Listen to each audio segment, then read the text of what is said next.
Now it's time to play Guess What's Wrong with This Particular Picture.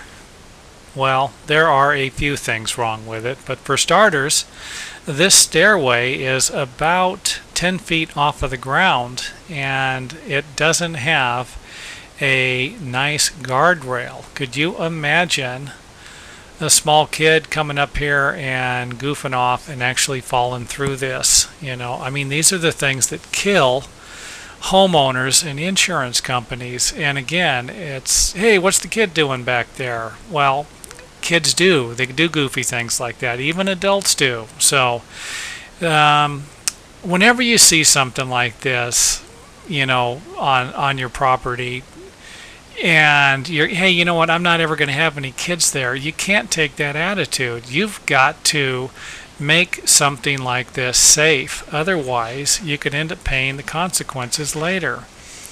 Now, this, the black arrow here, is pointing to another spot that is unprotected. I mean, this whole area should have a guard railing around it, or realistically, something, a fence, a chain link fence to prevent people from having access to it. And again, I know that a lot of people have the thought of, this isn't going to happen to me, but how would you feel if it ever did? So another thing that I wanted to show you is this pipe sticking up here.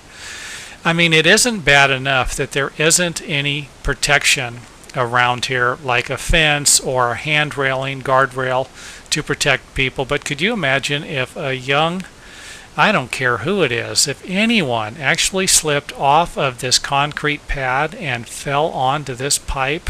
Either cut this pipe off or cut it off. You got two options there. I mean, you could put some type of a protective cap over it if you needed to. If you see something that needs to be fixed, fix it. And again, like this pipe, honestly, it wouldn't take much. You could probably go out there with a sledgehammer if the pipe wasn't in good shape. If you don't have a sledgehammer, pile some rocks around it. I mean, it doesn't take much. Put a bucket over it. Anything to prevent somebody from just falling right on the pipe and getting injured. My sister actually hit a sprinkler when she was about 6 years old and still has a scar on her face to this day from it. So just something to think about.